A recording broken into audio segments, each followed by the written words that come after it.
Women's health. Women's health is one of the strongest indicators that we have for familial health and societal health. Women's health is a mirror, enables us to predict how well that home is doing, how well society is doing.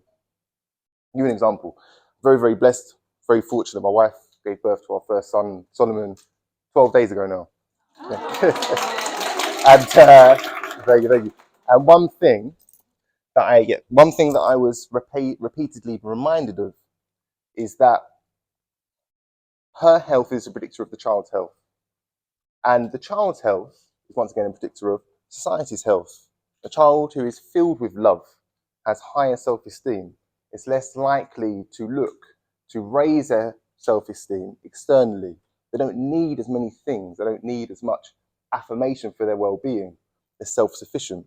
Self-sufficiency of the self is a strong trend throughout theology and psychology and philosophy. Now, a child or a group of children who grow to become adults become self-sufficient. They're less likely to have to wrestle with the world for their own recognition. So the microcosm is reflective of the macrocosm. And talking about the macrocosm in terms of our journey as a species, there is a fantastic book called The Dawn of Everything. And they were looking at the origin of civilization.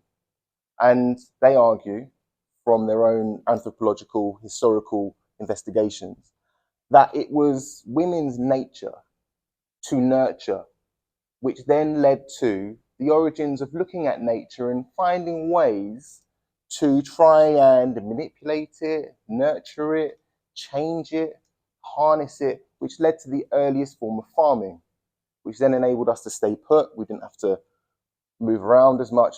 So we could say that the founding of our civilizations are because of the nurturing spirit and the nurturing nature of women. Now, my experience is that as an osteopath, so I should introduce myself. My name is Elliott Reid. I'm an osteopath, which means I'm a pain specialist. I get people out of pain. And I'm the founder of the Revitalize Clinic, where we've helped over 15,000 people now become mentally well, pain-free, and physically fit. And it's my experience as an osteopath that the requirements for men and women's health tend to be quite similar, but the societal manifestations of health can be extremely different. I'll give you an example. I mentioned that women's health is a predictor of societal health. The inverse is true. So how people treat women, or how women are treated in society, is also a predictor of how poorly that society is performing. So Robert Sapolsky is a behavioral biologist, and he looked at chimps, a close relative, found that if a chimp is stressed, the easiest thing that chimp can do to reduce its own stress levels hierarchically is to attack the chimp below it. Now that's why when we look at societal unrest, could be from large wealth divides, poverty, it could be from manipulation, segmentation. That's also why we see a rise of domestic violence and racism, because we start to see individuals punching down for their own stress relief rather than actually taking it to the source of the problem, which could be actually how that society is being governed. So just with this introduction, I wanted to express how women's health is not just important, it's our duty. Because if we take care of women's health, we also take care of familial health, and we take care of societal health at the same time. And it's our duty to make sure that we focus on what is happening within ourselves, in our home, and society as a whole as well. There was one story comes to mind. I think it was a Christian mystic, and he felt that he needed to spread love into the world and change the world. So he asked God, first off, okay, what should I do? He asked himself, what should I do? I need to change the world. Okay, well, I better start with my country. Well, if I start with my country, I better start with my town. If I start with my town, I better start with my home. And if I start with my home, I better start with my own heart. So what we want to do today is start to look at, yes, absolutely, how we can all help each other to improve our health, how we can improve women's health, but also how we can take these basic tenets of health and try and make them as specific to you as possible. We're going to go through a structured process of doing this. So yeah, these are the amazing women that have shaped my life. I've got my grandma. She's 97 now. She was a refugee during World War II. She talks about how during the Battle of Britain she was running down the road chasing Spitfires, yelling at them to shoot down Nazi planes. We've got and even, you know, despite losing her husband at age 50 to cancer, she was able to raise my mum and her sister. My mum and my sister are two of the strongest women I know. My sister being one of the most confident women that I know. And we've also got my wife, Danusha here. She's a very, very strong, very formidable woman. She was an Olympic gymnast, represented Jamaica in the Olympics. So I'm very, very grateful to be surrounded by very strong women. Now, the way that my view on health is shaped is by my training as an osteopath. Osteopaths come from an osteopathic philosophy, significantly different to what you'd say is the allopathic philosophy, which underpins Western medicine. The allopathic philosophy goes towards disease, which is great because when there is a time limitation on taking care of something, going towards disease is really important. For example, if you've got a bacterial infection, if you have cancer, these things they're very, very time limited. You have to take care of them immediately, otherwise the individual is going to be very harmed. However, when you've got time on your side, i.e. when what you're dealing with is unlikely in the short term to cause a lot of harm, that's when really you want to go towards health. Now, an example of this could be, for example, Mrs. Thomas, who was one of my early patients. So she was very, very upset. She came to me because her doctor said that she needed a knee replacement and she didn't want to have a knee replacement. So that's an example of the doctor going towards disease. Your knee is structurally compromised, so I'm going to take it out and give you a new one. But she wanted an alternative way of dealing with it. She was 75 years old, type 2 diabetic, and she was a bit overweight. So this is where we need to start to balance the multiple health systems that she has. If she's overweight, then she's likely to have higher levels of inflammation in her body, because that's generally what goes two and two with a diet that causes obesity is also likely to cause higher levels of inflammation. She's type 2 diabetic, which has an inverse relationship to muscle mass. So if you're type 2 diabetic, you're less likely to have high levels of muscle mass. But then as well as that, she's low confidence. So that's mind, confidence, body, structure of the knee, and then you've also got the endocrine system and the inflammatory systems, which would lead her inflammatory levels being raised.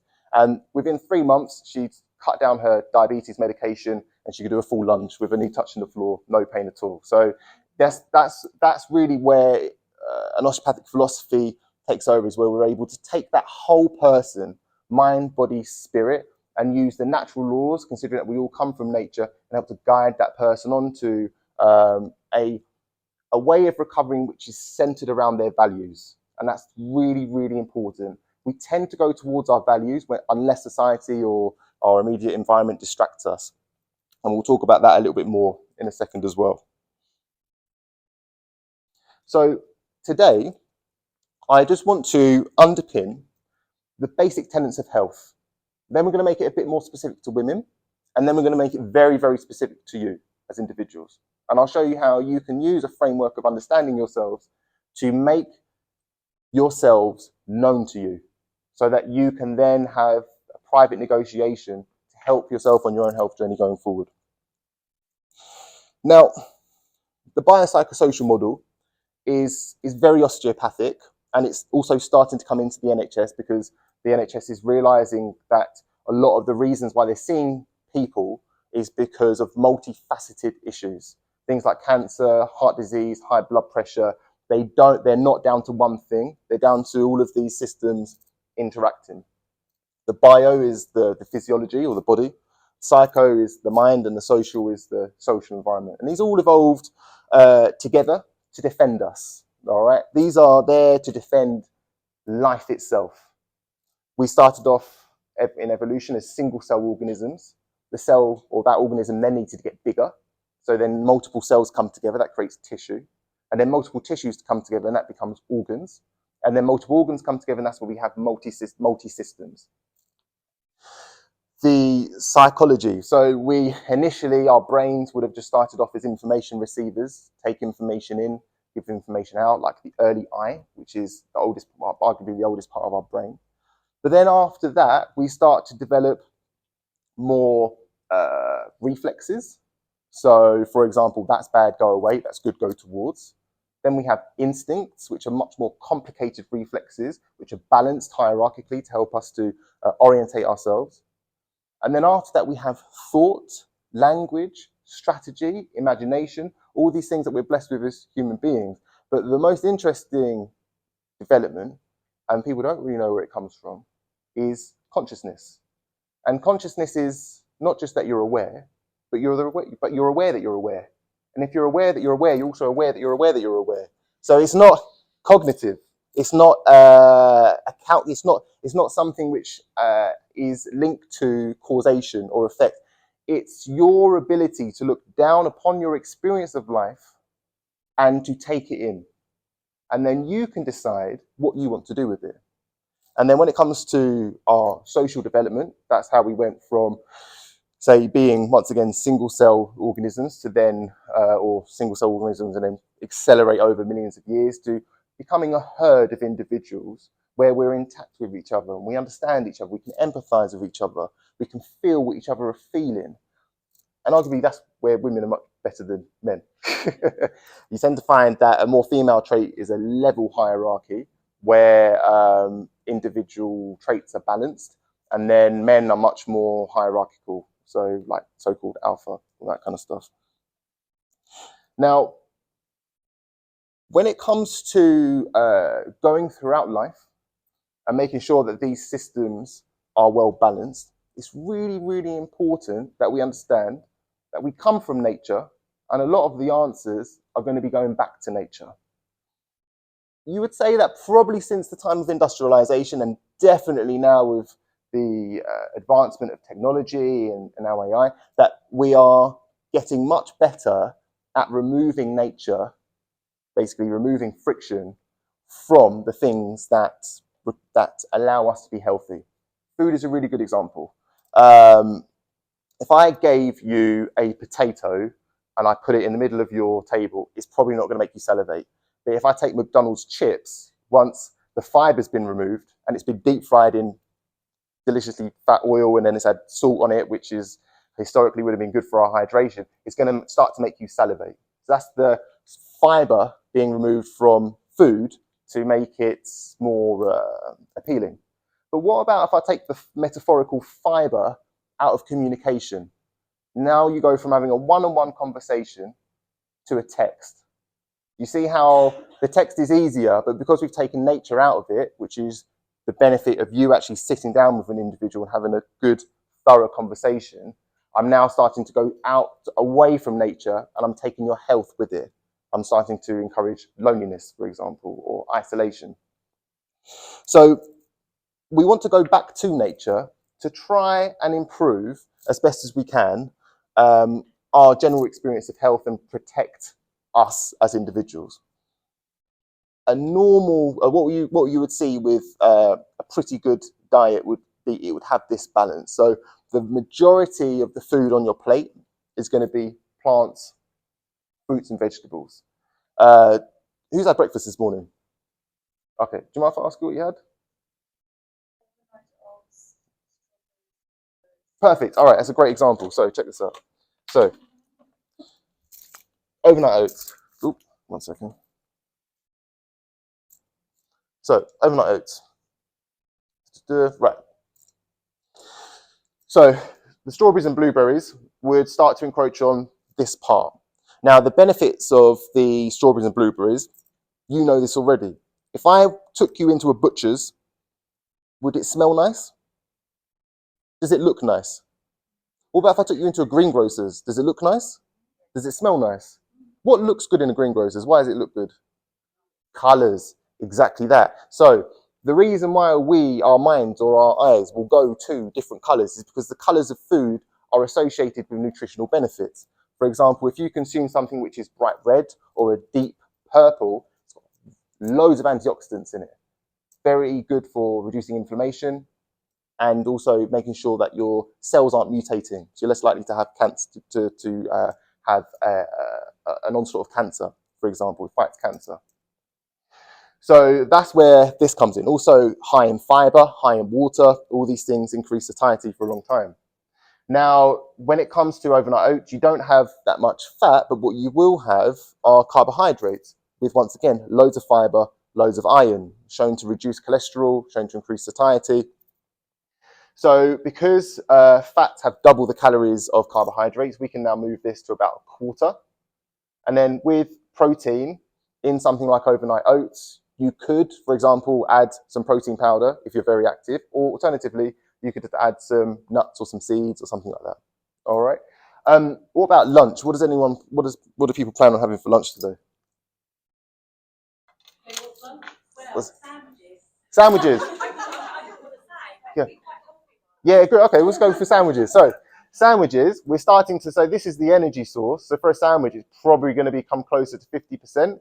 It's very difficult to squeeze vegetables into a sandwich in appropriate measures. So, this is probably going to reduce quite a bit. And then the protein, if it's got cheese or it's got fish or meat in, then that's going to be significantly higher, most likely, right? Now, the issue with this is, it's fine, and it can balance itself throughout the day, but it doesn't necessarily have this kind of ratio, which would be more, which would promote health more, right? One easy thing that you could do with a sandwich, if you wanted to eat it, is just have an open sandwich instead, where you've got double the vegetables, and then some fruit on the side. Open it up, and then you could very easily correct this ratio.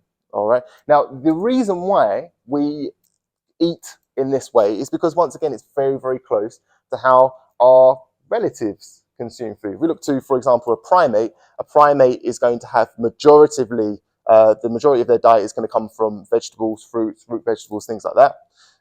Fat's going to be relatively small, protein relatively small. And it just shows that evidence shows that this type of diet is likely to reduce the likelihood of Western disease. Does anyone know what Western disease is? Never heard of the term Western disease before? Yeah? What do you think Western disease is? Yeah. It's things that are much more common in Western society, partly because of the changes that have undergone Western society. So, for example, 50 to 70 years ago, in the UK, about 80% of food was whole food, non-processed. And now we've switched it. So now it's 80% processed. Now this leads to higher likelihood of stroke, type 2 diabetes, as you said, high blood pressure. And the reason why is because it starts to degrade the systems that we spoke about before. For example, if I consume food which is low in fiber, there's less resistance to that energy entering my digestive tract, which means that I'm going to get an onslaught of calories that my liver and my pancreas have to deal with, and they're going to get tired, which leads to type 2 diabetes.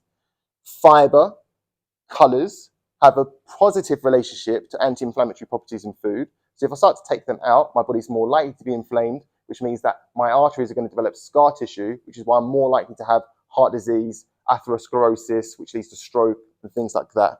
But once again, if I start to narrow the arteries going towards my brain, that's where I'm more likely to get dementia, right? So all of these things, we've spoken about diet, but they also relate to mind, and they also relate to social, because if we can start to make sure that we're eating better in the home, we're more likely to have a healthier family. Any questions on that at all? All good? All right. Now, when it comes to exercise, we can view exercise as this pyramid. So the exercise is a way of us wrestling with the world or wrestling with our environment. And that wrestling is almost the fiber of movement. It's the resistance of day-to-day activities. And it has certain health benefits.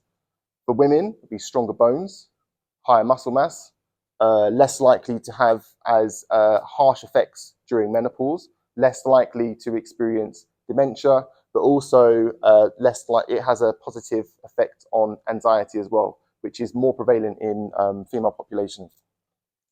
Who does over 10,000 steps a day? Perfect. Okay, great. Who does over 5,000 steps a day? Good. Has anyone noticed, did anyone go for a shift during COVID where they started to work more at home? Yeah? Okay, okay. Did anyone see something happen to their step count? I'll take it so. Yeah? Okay. Did anyone notice an effect on their mood or their mindset, their mental environment? What did you guys notice? Yeah? Miserable? Sorry? Less positive? Yeah? Tired? Yeah? Perfect. So this is where, once again, we cross systems. We're talking about the body, but we're also talking about how the body affects the mind. Now, your steps would come into what's called NEAT, non-exercise activity time. This should be around 10,000 steps a day, if you've got a pedometer or something like that. Strength training, that's where you are, so that's the next most important thing, where you are looking to purposely exert force on something. Now, that could be bodyweight exercises, but it could be weight training. It could be even something which is a little bit more fun, like boxing or something like that. Any time where you're trying to exert force on something, running fast, swimming fast, this could all come into strength training. Then it blends into cardiovascular exercise, which is where you would focus on walking, maybe swimming, maybe a gentle run, something like that. And the last one is rest, which has to really be purposeful, rather than it being, for example, mindlessly going through your phone or watching a TV program that you're not really interested in. Rest really has to be focused and it has to be intentional. Now, what we can do is start to look at how these relate to issues which are more likely to affect women.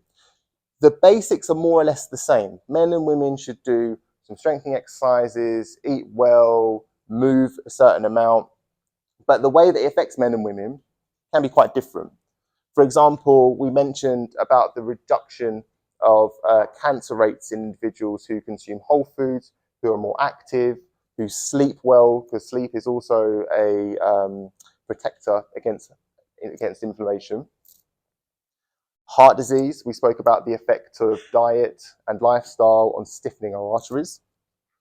Dementia, we spoke about the relationship between dementia and inflammation of the brain, but also the arteries. Dementia also has a positive correlation to high levels of dairy intake in the diet as well. PCOS and endometriosis also correlated to the amount of dairy in the diet, but also we've got strong genetic components here as well. Women are twice as likely to experience anxiety, which is why it's very important to have a robust social support system, but also exercise and mental activity or mindfulness can have an effect on helping us to reduce the amount of anxiety that we're experiencing. Osteoporosis and osteopenia, one of the best things that you can do for this are strength training, more likely to happen during menopause or after menopause. And then the risk of prolapse, once again, is very highly correlated to how strong that individual is. If you think that any time that you exert force and you do this, is your diaphragm contracting against your pelvic floor, and it's trying to maintain a pressure.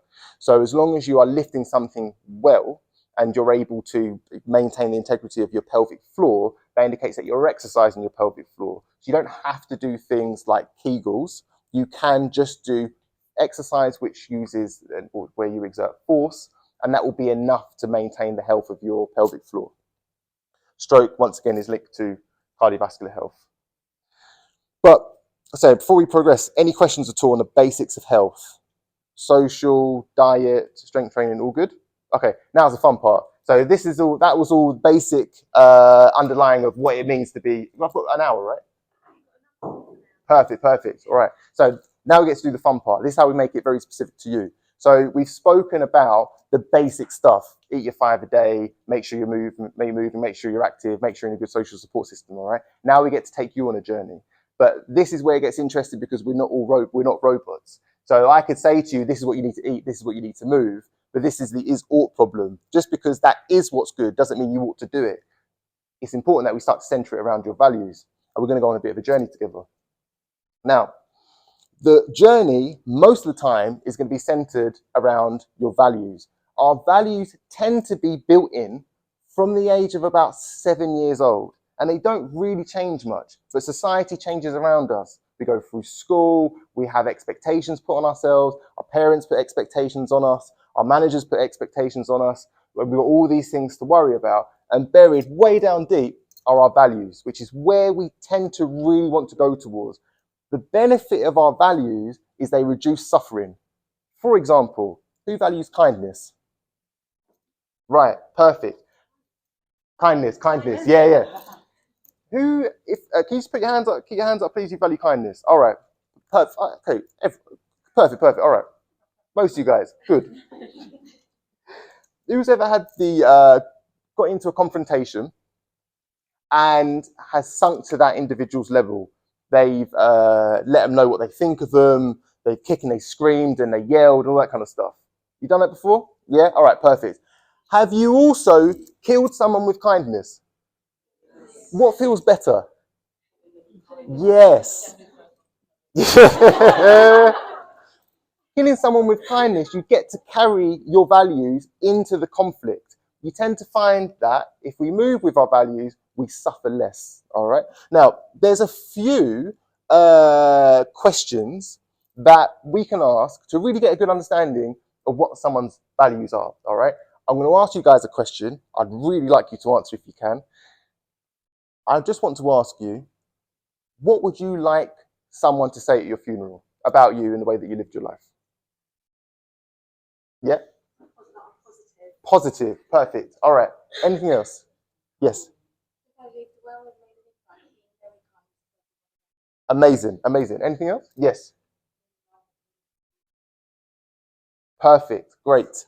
Yes. Honest. Perfect. All right. Yes. Nurture. Lovely. Perfect. All right. Great. Now, the reason why this is a really good question is once you're dead, nothing really matters anymore. But in terms of you've shed the burden of attachment. Yeah. So like throughout life, you think, oh, I shouldn't have said that thing to that person. I should have done that better. Do I need this? Do I not need that? But once all is said and done, you're going to reframe your life based on, did you live with integrity towards your values, right? Now, this is a really good question because it highlights what is very, very important to you as individuals. You mentioned nurturing. Yeah. Do you mind if I ask you what your role is? Resource manager. Perfect. So if someone said, so what's your name, please? Shanola. If someone said to you, Shanola, thank you so much. Over the last year, I feel like you've really nurtured me. You've really taken care of me. You've really made me a better person. Is that going to make you feel good? Great. What is not one of your values? In fact, what's something that you would like to disband, or you don't really like being around people who have these kind of values? Go on. I'm interested now. Dishonesty. All right, great. So, for example, if someone then came over to Shanola and said, "John, Shanola, I really appreciate it. You've really helped me. You've really helped me to play the game. I actually realised I don't even have to be honest with everyone. I can kind of lie and cheat, and I'm actually going to get really far ahead." How would that make you feel? Because it's not true to your values. Great. Okay. Same for you. Integrity. Yeah. So, if integrity is important for you, you'd probably be much more appreciative of someone who you said helped them to live with integrity. But also, if you got into conflict or throughout your life or throughout your career, if you're able to live with integrity, you would probably be more satisfied than if someone had broken you and had broken you away from what you deem as being integral, what you deem as being an honest, good person, right? So our values tend to be the North Star throughout our lives. Now, our values are also very specific to the different domains of health that I spoke about. Can I use this board? Perfect. Okay. So this tends to be what happens in our brains.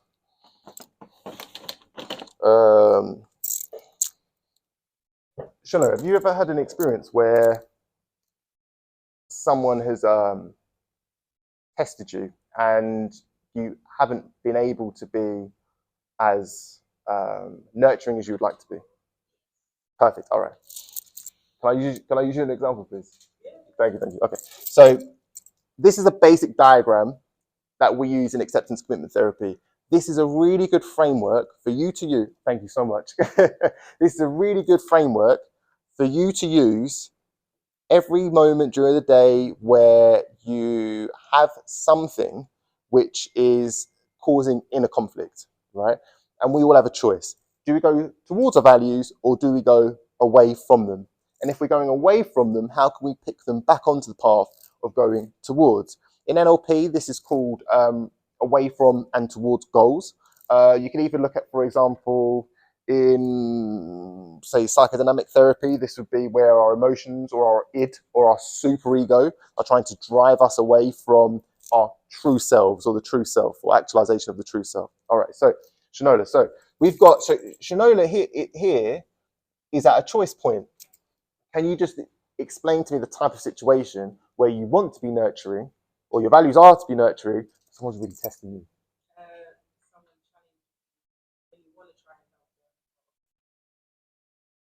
Perfect, perfect, perfect. Okay, that's a great example. So there we might have learned helplessness, or it could be that someone uh, might not like to be nurtured. They might have it might be exposing their self-esteem because they want to justify to themselves that they're enough, and then when someone is helping them to get better, they see it as a threat, like that type of situation. Okay, all right, fine. So here we've got conflict or resistance to nurturing. Okay, and Shinola wants to be here, which is to go towards being nurturing. What happened then? you, you can make it up if you like. You could, or let's talk about what's the worst situation. What's the worst it could have gone? If you didn't go towards your values, what's the worst thing that could have happened? Yeah. And what might that look like? For argument or yeah, argument. Yeah. Okay. So here's we could have an argument, conflict. Okay. Now it's important to recognize any time that we don't go towards our values, our brain is still trying to protect us, it's still trying to do the right thing. So it could be, for example, that you would argue or you would use conflict because you wanted to reinstate the hierarchical order. Could be that you know that there has to be synergy or there has to be a certain form as to how you conduct your work, and you're going to use argument or you're going to use a little bit of conflict to make sure that you maintain the status quo. But it could be that still this is taking you away from your values, and it could be that we want to get you back onto that path, right? So what we've got here is a choice point in the moment. Do I or don't I? What's happening? Tell me the story around that period of time. What are you feeling? What's the environment like? Perfect. Okay. And then frustration in your body. Where would you feel it?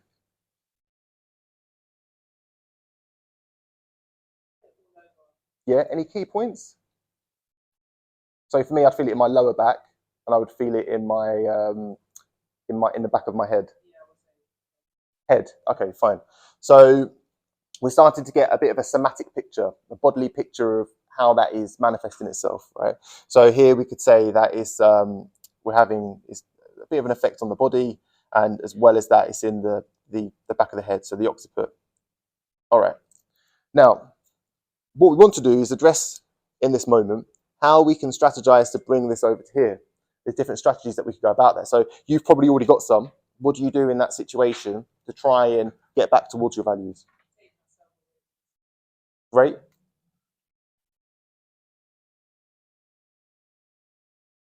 It's interesting you use the term breather. Do you actually do you focus on your breath at all? Okay, fine. So it's the breath. If you slow your breath down, it can start to bring you more into a state of calmness and control. So you might find, just if you are, it doesn't sound like you ever get into this situation very often at all, but you might find that really focusing on your out breath, especially through pursed lips, can really help you to start to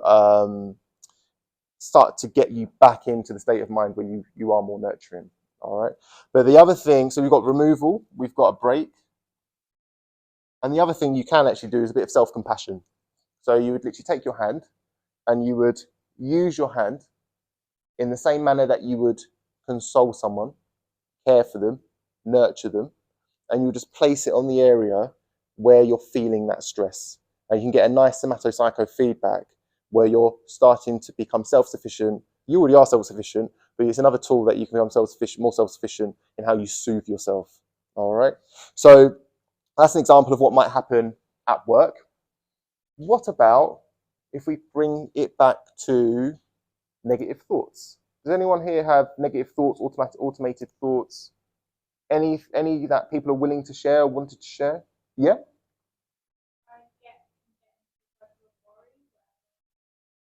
Oh, okay. Do you mind if I use that as an example? Perfect. Okay. And what's your name, please? Hannah. Thank you, Hannah. Oh, I should learn to read, really, shouldn't I? My God. Asking people what their names are. So, Hannah, can you tell me, are there any situations where that worry presents itself? Home life, yeah? Okay. Right.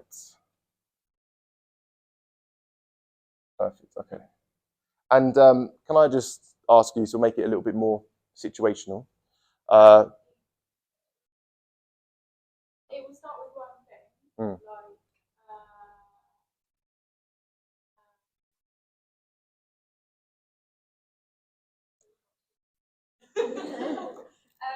I guess the period that I went through would have been dealing with Mm-hmm. and then from there it spirals. Yes. It goes to Mm. sorry, sorry. But therapy. Amazing. Great. Okay. Thank you so much for sharing that as well.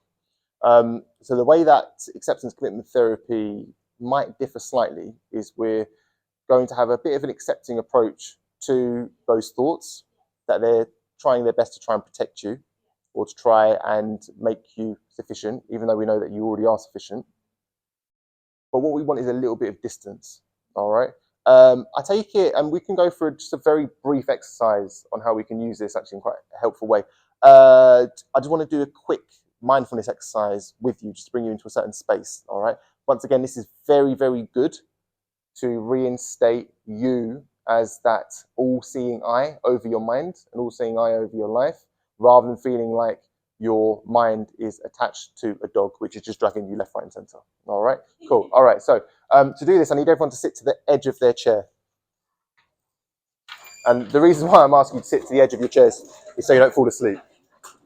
So, right, your crown, back of your head. Imagine someone's got a hook and they're going to draw it to the ceiling as high as they can. You should feel a bit uncomfortable, once again, so you don't fall asleep. All right. Now, close your eyes for me, please. And I want you to take deep breaths in and out through pursed lips. Use the pursed lips to create back pressure to slow your breath as much as you can. And as you're doing this, I want you to start to drop away everything. Drop away your expectations of the future, your memories of the past. Try and center yourself in that still place. And whilst I'm talking, you'll have to keep dropping things. Just keep letting them go as best as you can. Draw awareness to how the breath feels as it enters into your nostrils, as it curves from an in-breath to an out-breath, and as it curves from an out-breath to an in-breath. And keep centering into the present moment, elongating the out-breath until you feel you have to breathe in.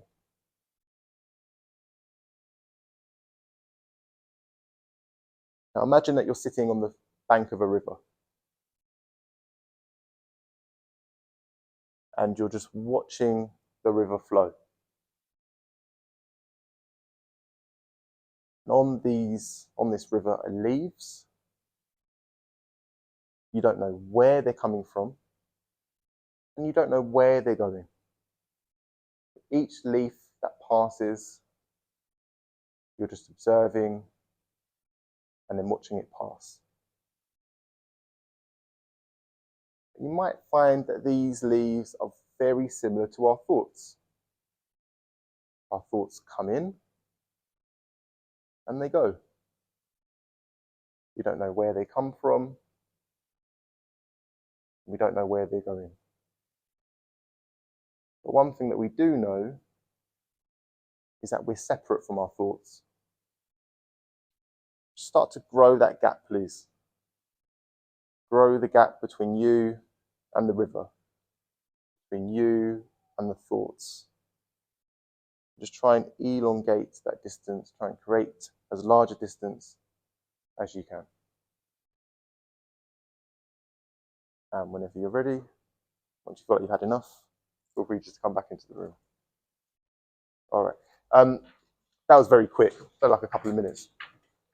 Some people do it for hours, 10 minutes, 30 minutes. Was there anything that anyone gained from doing that? Any a certain perspective or insight, anything like that at all?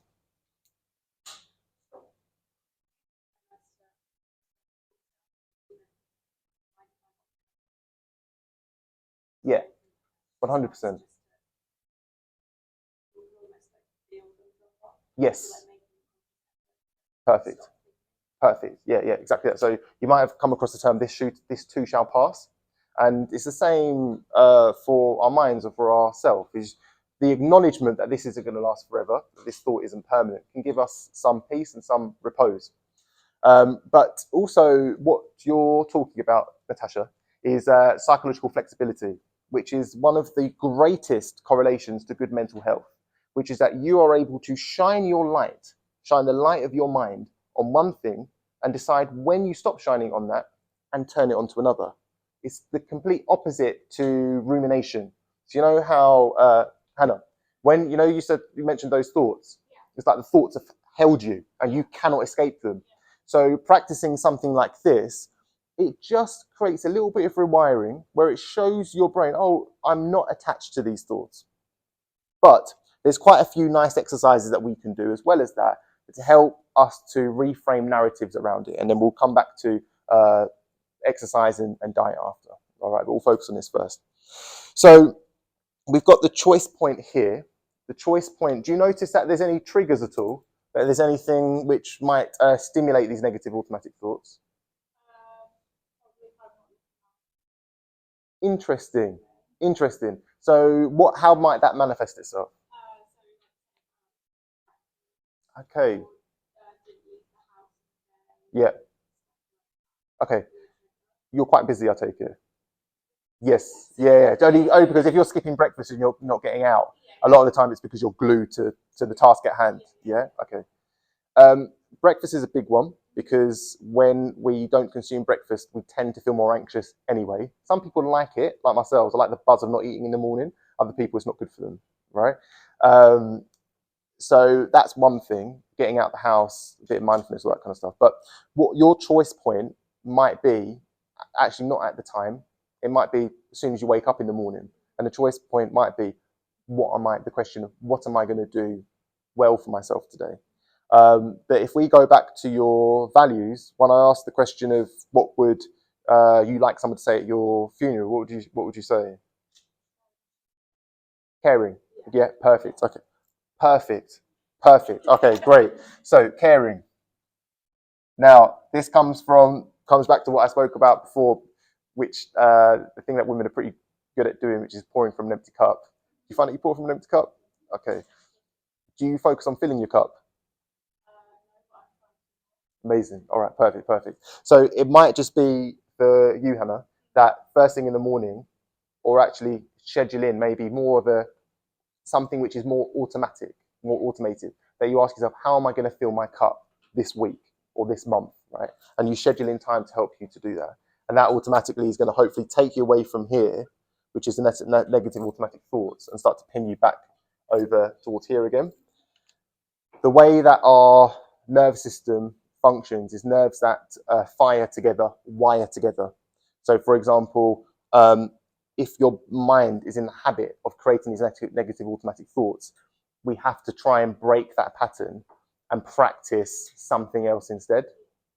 But one last thing I wanted to go through with you, Hannah, is quite a nice trick, all right? And it's a way that we can make these voices or these thoughts seem less serious. So we can do this together if you like. Has anyone got a pen and paper or phone handy? All good, yeah? All right, so I want you to just write down, if you don't mind, you guys don't have to do this. I just want you to write down the negative things that you often say to yourself during the day. 10 minutes, yeah, no problem, thank you.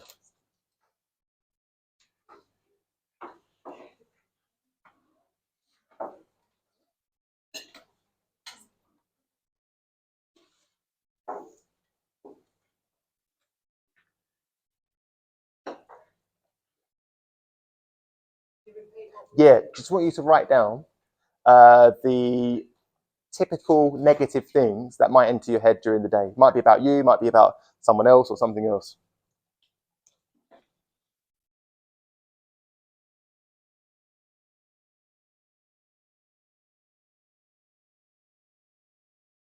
Just spend a minute or so doing that.